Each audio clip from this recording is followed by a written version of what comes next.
بسم اللہ الرحمن الرحیم۔ عزیز طلباء السلام علیکم۔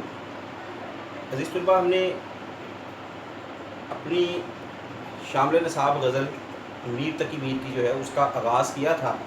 تو گزشتہ لیکچر میں ہم نے میر تقی میر کے تعارف کو دیکھا، ان کے حالات زندگی کو، اور ساتھ ہم نے ان کی غزل کے پہلے شعر کو جو ہے وہ ڈسکس کیا تھا، اس کی ہم نے تفہیم کی تھی۔ تو آج ہم اسی سلسلے کو آگے بڑھاتے ہیں اور لیکچر نمبر 2 کا آغاز کرتے ہیں، جو کہ شعر نمبر 2 اور شعر نمبر 3 پر جو ہے وہ مشتمل ہے۔ تو شعر نمبر 2 کے اوپر ذرا نظر ڈالتے ہیں۔ شعر نمبر 2 ہے: نازکی اس کے لب کی کیا کہیے، پنکھڑی ایک گلاب کی سی ہے۔ سب سے پہلے مشکل الفاظ ذرا دیکھ لیں۔ نازکی، نازکی نزاکت، نازک ہونا۔ لب جو ہے ہونٹ کو کہتے ہیں، پنکھڑی پھول کی پتی کو کہتے ہیں۔ پھول کی جو پتی ہے وہ پنکھڑی کہلاتی ہے۔ کی سی جو ہے یہ تشبیہ کے کا لفظ ہے، حرف ہے، اور کی مانند اس کا جو ہے مطلب ہے، یہ حرف تشبیہ ہے۔ تو مفہوم اس کا کیا بنے گا؟ مفہوم اس شعر کا یہ بنتا ہے کہ اس کے ہونٹوں کی نزاکت کے کیا کہنے، یوں سمجھ لو کہ گلاب کے پھول کی ایک پتی ہے، گلاب کی ایک پتی کی مانند ہے اس کے ہونٹ۔ تو طلباء یہ مفہوم ہے اس کا۔ دیکھیں، کوئی بھی چیز انسان کو جب پسند آتی ہے تو وہ اس کی نظر میں سب سے بہترین ہوتی ہے، یعنی پسند آنے والی چیز جس کو پسند آ رہی ہے اس کی نظر میں وہ بہترین ہوتی ہے۔ تو ایک عاشق جو ہے اس کا محبوب اس کی پسندیدہ ترین شخصیت ہوتا ہے، لہٰذا وہ ہر قسم کے عیب سے بری ہوتا ہے، اس میں اس کو کوئی عیب، کوئی اس کو خامی جو ہے وہ نظر نہیں آتی۔ اور اسی طریقے سے گلاب کا جو پھول ہے وہ اپنے حسن، اپنی خوشبو، اپنی خوبصورتی کے حوالے سے جو ہے وہ مشہور ہے، لیکن ایک عاشق کے نزدیک جو ہے اس کا محبوب ان پھولوں سے کہیں زیادہ حسین ہے۔ اس کی رنگت، اس کی جو خوشبو ہے، اس کی جو شکل صورت ہے، وہ ان پھولوں سے بھی کہیں جو ہے وہ خوبصورت ہوتی ہے اس کی نظر میں۔ تو یہی بات شاعر نے جو ہے وہ اس میں بیان کی ہے کہ اپنے محبوب کے حسن کو اس نے تشبیہ دی ہے کس سے؟ گلاب کے پھول کی پتی سے، اس کے ہونٹوں کے حسن کو اس نے بیان کیا۔ یہ ہمارے شعراء کی روایت رہی ہے کہ وہ اپنی شاعری میں، اپنی غزلوں میں اپنے محبوب کی جو ہے وہ تعریف کرتے ہیں۔ کہیں پہ ہمیں محبوب کے قد و قامت کی جو ہے وہ تعریف ملے گی، کہیں پہ اس کے رخسار کی تعریف ملے گی، کہیں پہ اس کی زلفوں کی، کہیں پہ دندان کی یعنی دانتوں کی۔ تو میر تقی میر نے یہاں پر اپنے محبوب کے سراپے میں جو لیا ہے وہ اس کے ہونٹ ہیں، اس کے ہونٹوں کی انہوں نے تعریف کی ہے، اس کی نزاکت بیان کی ہے۔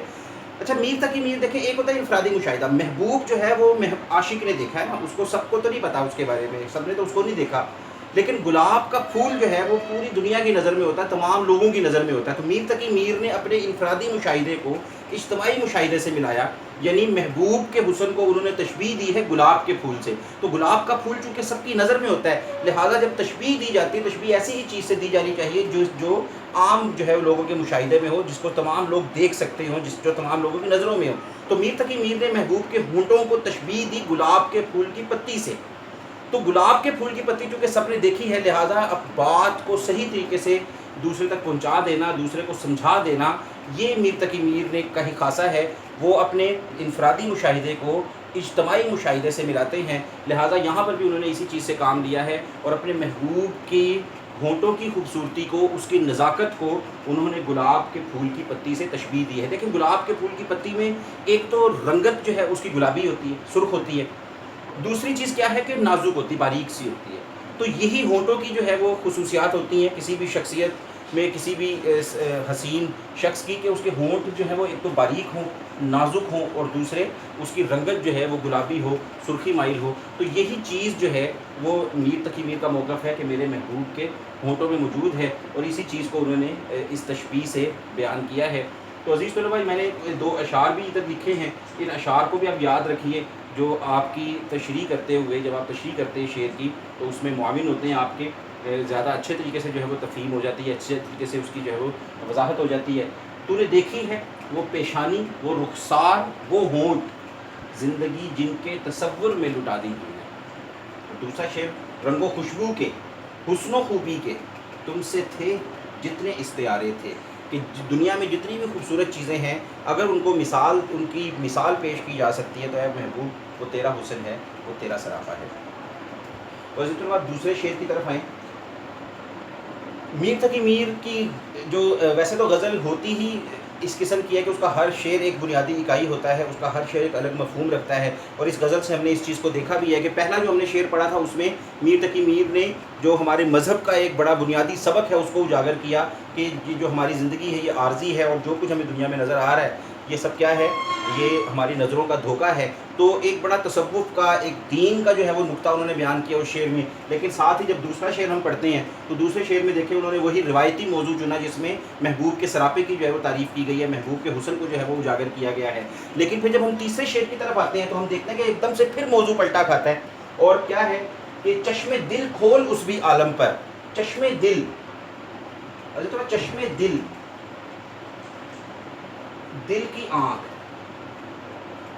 کھول اس بھی عالم پر، اس عالم، عالم کہتے ہیں دنیا، عالم کا مطلب کیفیت بھی ہوتا ہے، حالت بھی ہوتا ہے، لیکن یہاں مراد کیا ہے، دنیا۔ تو اپنے دل کی آنکھ کھول اور اس دنیا پر نظر ڈال، اپنے دل کی آنکھ کھول اور اس دنیا کو دیکھ۔ کس دنیا کو؟ یعنی آخرت کو، آنے والے وقت کو، موت کے بعد کی زندگی کو، موت کے بعد کی دنیا کو۔ یہاں کی اوقات خواب کسی ہے، یہاں کا مطلب یہاں یعنی یہ دنیا، موجودہ دنیا، اوقات کہتے ہیں حیثیت کو۔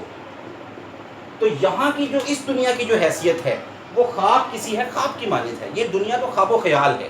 تو دیکھیں موضوع نے ایک دم پلٹا کھایا اس شعر میں، یہاں پر پھر وہی ہمارا جو مذہب کی کا جو ایک بڑا بنیادی سبق ہے، نقطہ ہے، اس کو جو ہے وہ میر تقی میر نے اجاگر کیا ہے کہ دنیا کی جو حیثیت ہے وہ محض خواب و خیال ہے۔ یہ دنیا جو ہے یہ فانی ہے، ختم ہو جانے والی ہے، اس دنیا کی کوئی حقیقت نہیں ہے۔ حقیقت اسی چیز کی ہوتی ہے جو باقی رہنے والی ہو، اور باقی رہنے والی جو زندگی ہے وہ کون سی ہے؟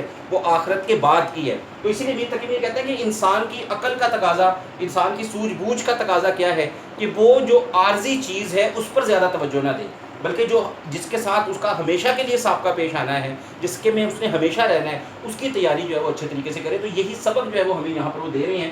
دیکھیں چشم دل، دل کی آنکھ، مراد ہے یہاں پر بصیرت، ویژن جو ہوتا ہے۔ ایک ہوتی ہے بصیرت، ایک ہے بصارت، ویزیبلٹی، دیکھنے کی صلاحیت ہر ایک کو ملتی ہے، تقریباً ہر ایک کو، تمام کو اللہ تعالیٰ جو ہے وہ دیکھنے کی صلاحیت دیتا ہے، لیکن بصیرت ہر ایک کو نہیں ملتی۔ بصیرت جو ہے کیا ہوتی ہے؟ آنکھ جو ہے وہ کسی چیز کو دیکھ رہی ہے، اس کا ظاہری جو ہے وہ اس کا سراپا، اس کی ظاہری حالت کو، لیکن جو بصیرت ہے وہ اس شے کی حقیقت کو جانتی ہے، اس شے کی حقیقت کو دیکھتی ہے۔ تو یہ دنیا جو ہے اس کو سب لوگ دیکھتے ہیں اس آنکھ سے اور اسی پر یقین کر لیتے ہیں، لیکن جس کو خدا نے بصیرت عطا کی ہو، جو لوگ اپنی بصیرت کو جو ہے وہ استعمال کر لیتے ہیں، جو اپنے گویا ہم کہہ سکتے ہیں دل کی آنکھ کو جو ہے وہ کھول لیتے ہیں، اجاگر کر لیتے ہیں، تو وہ پھر اس دنیا کی حقیقت کو سمجھ جاتے ہیں، اس شے کی حقیقت کو سے واقف ہو جاتے ہیں۔ اور یہ چیز جو ہے شاعر کہتا ہے کہ اپنے ایک مسلمان کے اندر ہونی چاہیے کہ وہ اس دنیا کی حقیقت کو سمجھے کہ یہ دنیا عارضی ہے، دنیا فانی ہے، ختم ہو جانے والی ہے، کھیل تماشا ہے۔ جس طرح کسی کھیل میں، کسی ڈرامے میں، کسی ایکٹ میں جو کردار ہیں وہ حقیقی نہیں ہوتے، ایسے ہی یہ دنیا میں بھی جو کچھ ہے یہ حقیقی نہیں ہے، یہ عارضی ہے، ختم ہو جانے والا ہے۔ اس چیز پر انسان کو جو ہے وہ یقین ہونا چاہیے، اور جو حقیقی دنیا ہے، آخرت کی دنیا ہے، اس کو جو ہے وہ اپنے دل کی آنکھ سے دیکھنا چاہیے اور اس کی جو ہے وہ تیاری کرنی چاہیے۔ یہ دنیا جو ہے یہ اسی دنیا کی، یعنی جو آنے والی دنیا ہے، آخرت ہے، اس کی تیاری کا ایک پلیٹ فارم ہے۔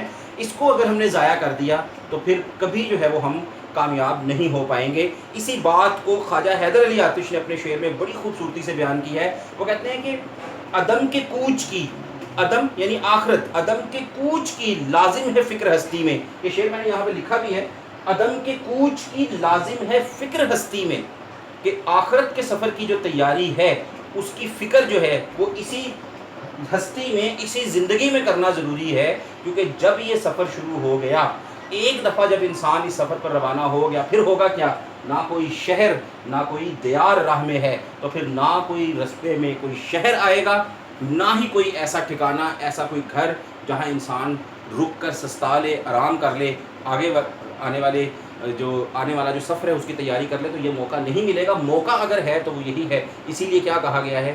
الدنیا مزرعۃ الآخرہ، کہ یہ دنیا جو ہے یہ آخرت کی کھیتی ہے، جو یہاں ہم بو جائیں گے، جو یہاں ہم کاشت کر دیں گے، اسی کو ہم آخرت میں کاٹیں گے۔ تو لہٰذا عقل مندی کا تقاضا کیا ہے کہ ہم اس دنیا کی حقیقت کو سمجھیں کہ یہ عارضی ہے، اور جو حقیقت میں باقی رہنے والی دنیا ہے اس کی طرف جو ہے وہ توجہ دیں۔ تو عزیز طلبہ، یہ جو شعر ہے اس کو سمجھیں، اس کی جو میں نے پوائنٹس آپ سے ڈسکس کیے ہیں، جو باتیں میں نے کی ہیں، ان کو سمجھیں، ان کو یاد کریں، ذہن نشین کریں، اور اس کی تشریح کو ایک دفعہ نوٹ سے بھی اچھے طریقے سے پڑھیں، اور جو میں نے اشعار یہاں لکھے ہیں ان کو بطور حوالے کے آپ لوگ جو ہے وہ اچھے طریقے سے یاد بھی کیجیے گا۔ بصارت اور بصیرت میں نے فرق بتایا، دیکھیں بصارت ہر ایک کو ملتی ہے لیکن بصیرت ہر ایک کو عطا نہیں ہوتی۔ بصیرت جو ہے یہ انسان غور و فکر سے جو ہے وہ کھولتا ہے، اپنی اس اہلیت کو جو ہے وہ اجاگر کرتا ہے کہ جب انسان غور و فکر کرتا ہے پھر اس کی بصیرت جو ہے وہ کام کرنا شروع کرتی ہے۔ تو اقبال نے اس حوالے سے کیا کہا ہے، دل بینا بھی کر خدا سے طلب، دل بینا دیکھنے والا دل، کیوں؟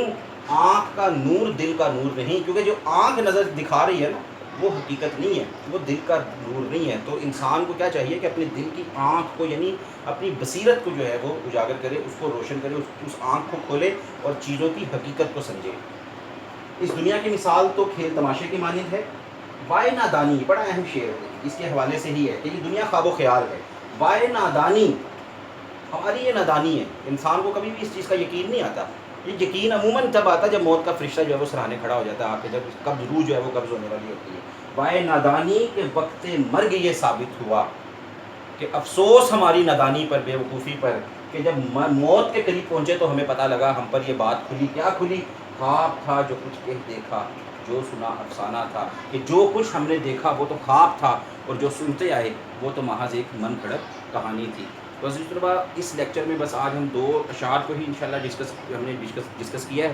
اب آپ لوگوں کا کام ہے، آپ لوگوں کے سامنے میں نے اس کی تفہیم رکھی، سمجھایا، سمجھانا جو ہے وہ اصل چیز ہے، باقی آگے آپ کا کام ہے کہ اب آپ اس کو اچھے طریقے سے پڑھیں، یاد کریں، کیونکہ لرننگ جو ہے یاد کرنا زبانی وہ بھی بڑا اہم ہوتا ہے۔ حوالے کے اشعار اچھے طریقے سے پڑھیں، ان کو یاد کریں، اور پھر جب یہ 2 اشعار آپ سمجھیں کہ اب آپ کو تیار ہو گئے، ان کے حوالے کے شعر، حوالہ جات، ان کے آیات، احادیث جو بھی اس کے متعلقہ ہیں وہ یاد ہیں، تو پھر کیا کریں کہ ان کو ایک دفعہ لکھ کر بھی دیکھیں۔ انشاءاللہ ایک لیکچر میں ایسا رکھوں گا جس میں نظم اور غزل کے اشعار کی جو پیپر اٹیمپٹیشن ہے، پیپر میں کس طرح ان کو اٹیمپٹ کرنا ہے، اس کو بھی ہم یعنی پیپر پریزنٹیشن کو ڈسکس کریں گے۔ تو تب تک انشاءاللہ ہم اگلے لیکچر میں ملیں گے بقیہ اشعار کے ساتھ، تب تک اپنا خیال رکھیں، ان کو تیار کریں، انشاءاللہ اگلے لیکچر میں ملاقات ہوگی۔ اللہ حافظ۔